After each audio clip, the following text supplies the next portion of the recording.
and the chapter is The Crannog. Run Fast joins us nearly an hour later. I thought he'd be quicker than that, and I was worrying, thinking about going back after him. When he appears, I see why he's taken so long. He stopped to pick flowers and weave a necklace out of them. Turnips, he shouts happily, waving the necklace at us. There's a big group cheer, and we surround him, laughing, hugging, and exclaiming at the same time. That was amazing! Never seen anything like it. You must be the son of the gods. The demons thought they had us dead, but they didn't count on Runfast. Runfast smiles hazily, unsure of what all the fuss is about. In his head, I don't think leading demons a merry chase counts for much. He's far prouder of his necklace of flowers. When we're through congratulating Runfast, we head off again, anxious to cover as much ground as we can before nightfall. It's a showery day, and soon we're soaked, but that's a minor inconvenience. We'll take any amount of soakings after our unexpected escape from the demons. Early afternoon, I've been discussing. I am recording. Oh, I've looked up at just the right time. Look at him get out of his box. Oh, sorry about this. It's always like one paragraph after I've begun. Be right back. Skip ahead 10 seconds. I'll be right back.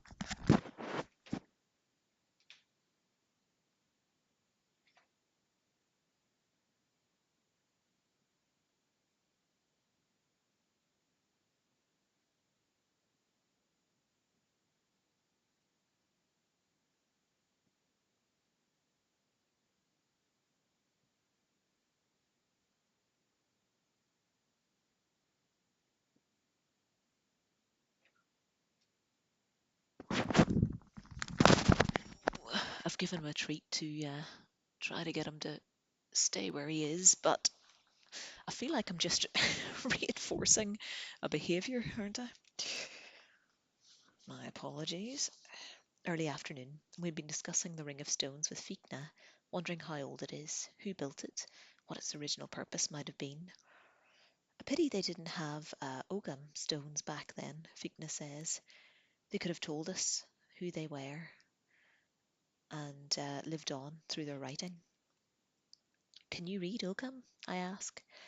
A bit. I learnt it from a bard who couldn't pay me for my work. Can you? No. Bamba didn't like Ogham. She said magic shouldn't be recorded, that history should be kept alive by word of mouth. Perhaps, Fikna says, but many stories are lost forever that way, I think. He stops, eyes narrowing. Conla, he calls. The young would-be king has been leading for the last couple of hours. When Conla looks back, Fikna points to a spot off to the right, a large, strange hut. I think it's a church. Everyone gathers around us. I can see the tip of the building now that Fikna's pointed out. It's not like any I've seen before, but I've heard of its type, a Christian church. Is this not like whenever BC? I didn't know they'd built any this close to our Toth. We advance on the church. My insides are tight. It's a feeling that I always get whenever I hear of the upstart religion. Christians are new on our land, but already it's hard to imagine a time that they weren't there. They've spread as fast as rabbits, bringing their churches and unnatural ways into Toth after Toth, converting everyone they encounter. I've never met a Christian, but from what I've heard, they're powerful and persuasive, with no tolerance for other ways of thinking. They believe all people should follow their faith, that no gods are real except their own. The threat of Christians was a major worry for us before the Fermori came, even though we were far removed from any of the infected Tuatha. We knew we couldn't hope to avoid them forever. From what we'd heard, they'd converted all of the north and east. It was only a matter of time before their priests came, maybe their high priest, Padraig, would come himself, and then would they convert us too? Would Con grant them his backing, as so many other kings had? and order us to follow their ways, abandon our gods, adopt their customs. It didn't seem possible. Our religion is old, our gods are sacred, and as real to us as our ancestors. We lead our lives based on ancient, just laws handed down from father to son, mother to daughter. How could we turn away from all that within a matter of days and become another people entirely? I'd have said it was impossible, except I knew from the reports that it wasn't. While the Christians don't have our understanding and control of magic, they have strange powers of their own. They come from us, from far across the world, winning over most of those who they've met along the way. Common sense suggested we'd be no different, no more immune to their persuasive spells than any other clan. We thought Christianity was the worst disaster that could befall us. Then the demons attacked, and we realized that they were far greater enemies in the world than the followers of the God they call Christ. Creeping up to the door of the church, I sense power within, a dark, throbbing, painful power. It gives me a headache. This church doesn't have the natural feel of our own holy places. It's a building of power, but not magic. We stop at the door of the church, unwilling to enter in case the demons are inside. I thought a church would be protected from the Fomori, like the Ring of Stones, but as powerful as they are, Christians lack the skills of the old creatures, because it's obvious this church has been attacked and demons have been at play. I can see the mess through the open door, blood everywhere, bits of human bodies, a man's head, maybe a priest's, stuck up on the tip of a spear in the centre of the church, eyelids ripped off, eyes gouged out, demonic symbols scrawled in blood across his forehead and cheeks. I've never seen demons do this, Gaul says, scratching the flesh over his own lost eye. They usually strike and kill, make off with the bodies if they want, leave the others just scattered around. This is different. It's like what we do with our enemies after a battle, Fikna agrees. If you add this to the trap that they've built around the Ring of Stones, there's only one conclusion. Tiernan was right. They're becoming more intelligent. I feel sick when Fikna says that. If the demons start plotting, scheming, and fighting like humans with their extra strength and powers, they're certain to crush us all within months. We stand in the doorway a few moments more, studying the face of a dead man, then retreat, spirits dampened, and continue our trek to run fast home, wondering if we'll find similar scenes of chaos here. Late in the evening, worrying about the night ahead and where we'll stop, it's too much to hope that we'll find another ring of magical stones. We're tired from the march and lack of sleep. If we don't find shelter soon, we're in trouble. All of a sudden, without warning, Run Fast darts ahead from us. He stops, looks back and beckons hastily. "Bumpy frogs," he shouts. "Run fast." And he tears ahead, disappearing through the trees. "Looks like our journey's at an end," Conla smiles. "I thought we'd have much further march than that." "The gods must be looking down on us," Gaul grunts, then catches Conla's arm before he goes to follow Run Fast. "Careful. Don't forget why we're here. These people are in trouble. There's no telling what we'll find. The demons might have them surrounded, like the Ring of Stones." Conla hesitates, then takes a step back. "What do you suggest? Go in together, or send a scout first?" "Together," Gaul says after a second of thought. "To separate is to weaken, but everyone, draw your weapons and tread carefully." When we're all prepared, we advance cautiously, scanning the branches of the trees overhead and the roots at our feet. Sometimes worm-like demons disguise themselves as roots and snag unsuspecting passers-by. A couple of minutes later, we come to a clearing and find ourselves at the edge of a lake. A crannog has been built on an island in the middle of the water, a small, fenced fort containing half a dozen huts. There's a sentry post built above the gate, and from the marks beneath it, there on the shore, I think there was once a bridge connecting the island to the mainland, but that's been demolished. probably because of the threat posed by demons. Now you can only get to it by swimming, or in one of the curraghs tied up close to the fort's gate. Hello, Gaul yells. Echoes, then silence. Runfast is hopping up and down, his face alight, reaching out to the crannog as though he could stretch his arms across the lake and stroke the face of the fence.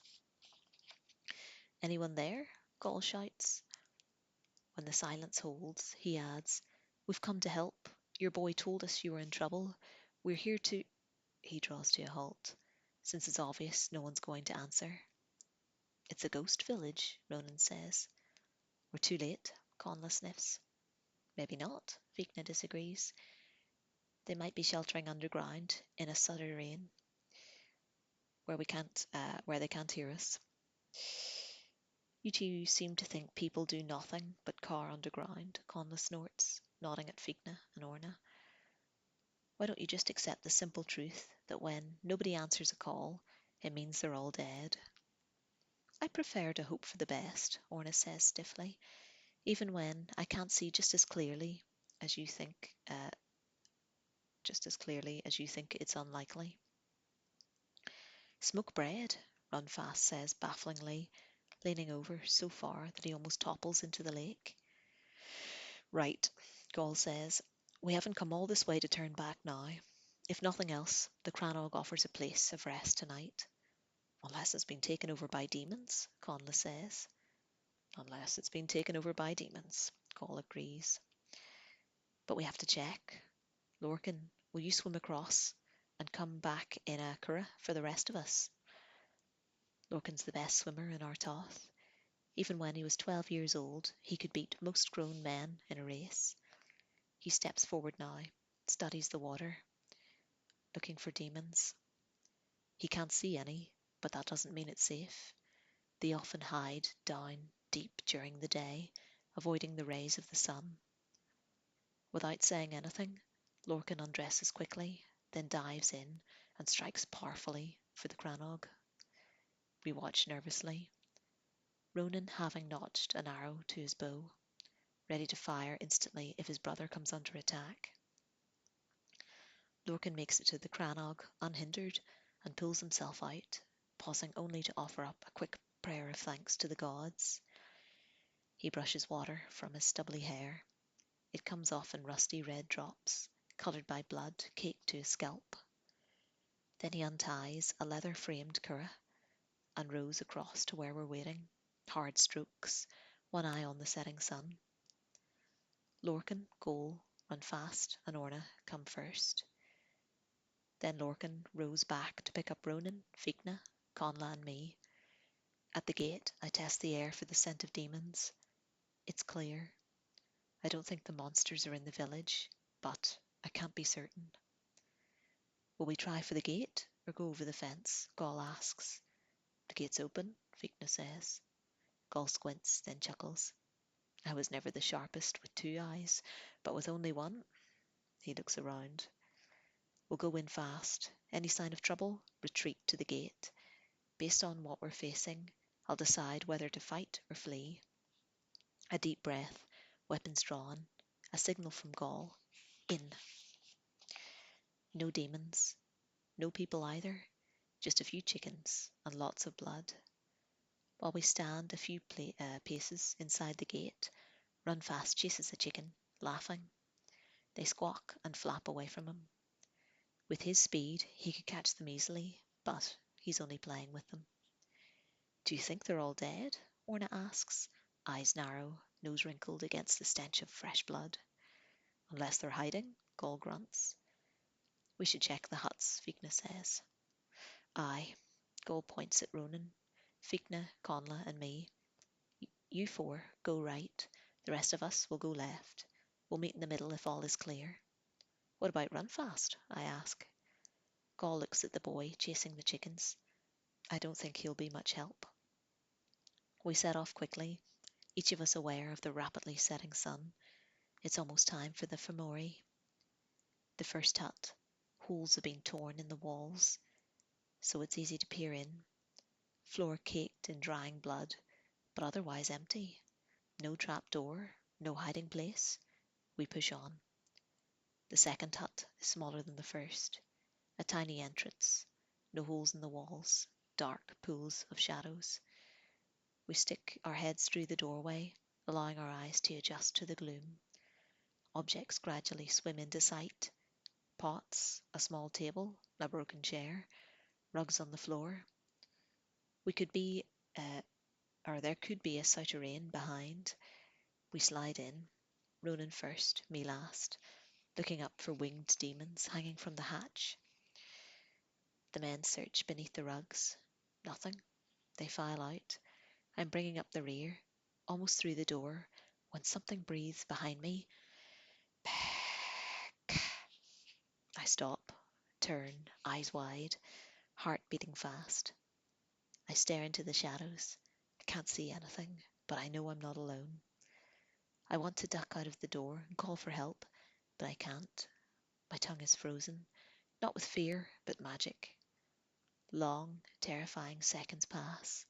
Then, in a blur, claws dart out of the darkness, a twisted face, fiery eyes, a savage mouth filled with rows of teeth. The demon grabs me. And that's the end of that chapter.